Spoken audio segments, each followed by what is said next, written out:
और अब बात सत्ता के लिए मचे सियासी कलेश की, जो पिछले कुछ दिनों से समाजवादी पार्टी के अंदर चल रहा है, जिसमें एक और अखिलेश यादव तो दूसरी ओर आजम खान थे। पिछले कुछ घंटों में समाजवादी पार्टी के कार्यकर्ताओं और नेताओं ने कई सियासी भूकंप के झटके महसूस किए हैं, जिसका पहला केंद्र बना यूपी का मुरादाबाद और दूसरा केंद्र बना यूपी का रामपुर। इसलिए हम आपको सबसे पहले इस समाजवादी कलेश के 6 किरदार दिखाते हैं।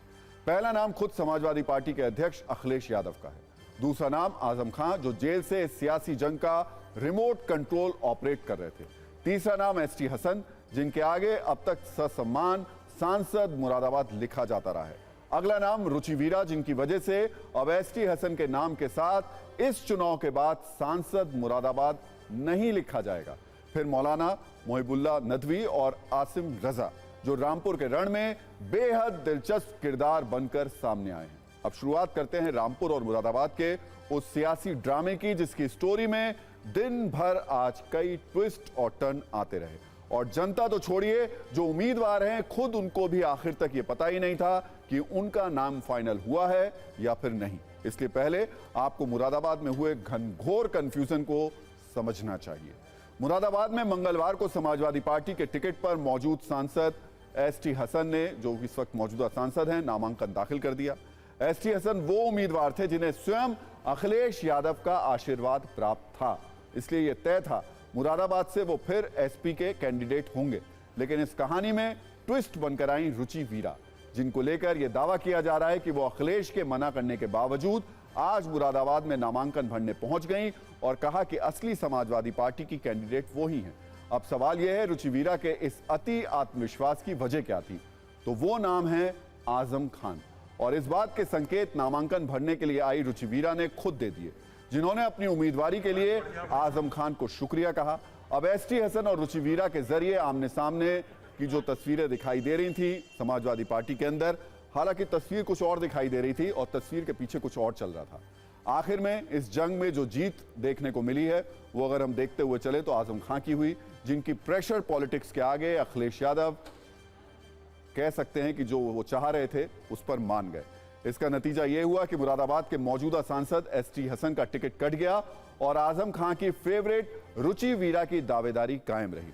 खबर है कि अखिलेश ने एसटी हसन को खुद फोन करके अपना नाम वापस लेने के लिए कहा। यानी मुरादाबाद के समाजवादी कलेश का राउंड आजम खान जीत गए, क्योंकि वो आजम खान ही थे जो ये नहीं चाहते थे कि मुरादाबाद से एसटी हसन को टिकट मिले। पहले इस पर 78 सेकंड की एक रील देखिए, फिर रामपुरी कलेश की बात करेंगे, जो इससे भी ज्यादा दिलचस्प है।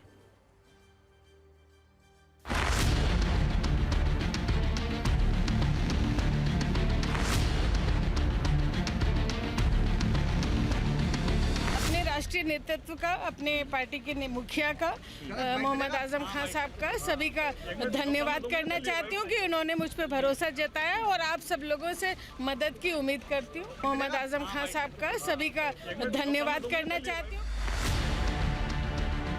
अखिलेश यादव जी, आजम खान साहब, ये सब हमारे नेता, कुछ सोच समझ के उन्होंने कोई ऐसा कदम उठाया होगा।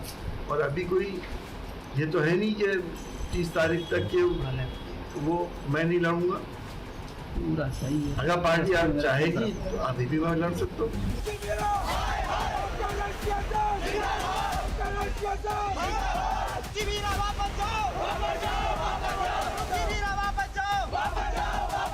फार्म में भी एसटी हसन साहब ने दाखिल किया था, उसका कैंसिलेशन आ गया है और नए सिरे से फार्म एबी जो है वो रुचि वीरा जी को दिया गया। तो वो ये जो दूसरा नामांकन हुआ है उसके पश्चात अधिकृत प्रत्याशी है वो रुचि वीरा जी हैं।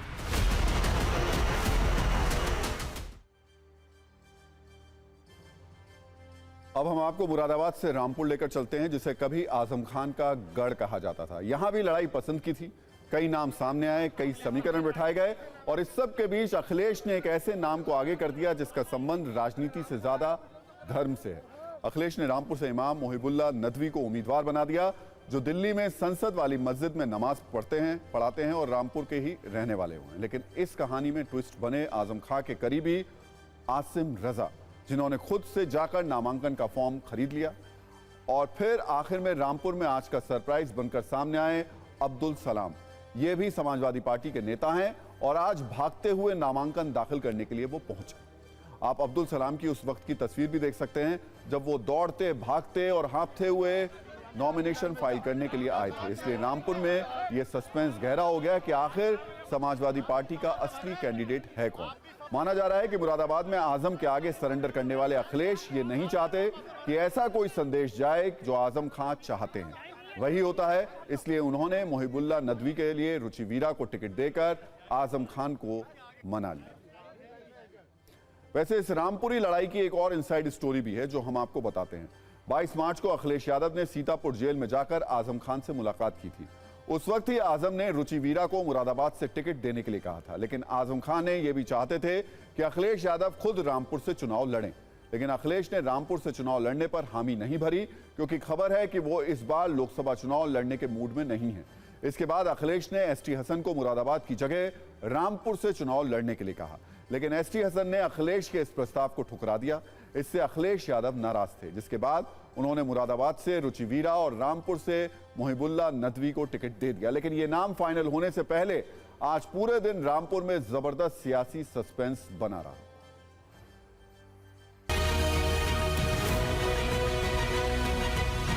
समाजवादी पार्टी की तरफ से हूँ, मैं समाजवादी पार्टी की तरफ से हूँ।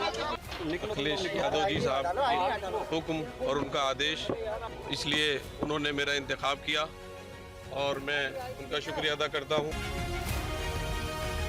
समाजवादी पार्टी के प्रत्याशी की हैसियत से किया। जनता समाजवादी के साथ खड़ी हुई है, आजम खान साहब के साथ खड़ी हुई है। इसके अलावा कुछ सोचने की जरूरत ही नहीं है।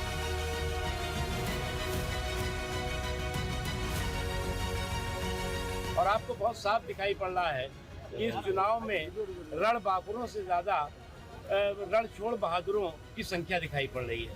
रण बाकुर कम दिखाई पड़ रहे हैं, रणछोड़ बहादुर बहुत दिखाई पड़ रहे हैं, क्योंकि आज मोदी जी के काम की गिनती ने उन तमाम विपक्षी गठबंधन के गणित को बिगाड़ दिया।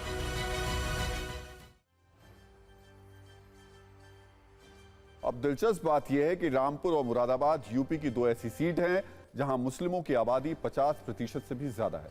मुरादाबाद में मुस्लिम आबादी लगभग 51% है, जो उत्तर प्रदेश के किसी भी शहर में मुस्लिम आबादी में सबसे ज्यादा है। इसके अलावा रामपुर में भी मुस्लिमों की आबादी लगभग 50.57% है। इसलिए आजम खान और अखिलेश ने आपसी समझौते के तहत इस सियासी कलेश का एक राउंड अपने अपने नाम कर लिया, जिससे मुस्लिम बहुल सीटों पर समाजवादी पार्टी का सियासी समीकरण खराब ना हो। वैसे पॉलिटिकल पंडित एक बात और कह रहे हैं कि इस पूरी कहानी के पर्दे के पीछे जाकर जब देखें तो ये मैच फिक्स था।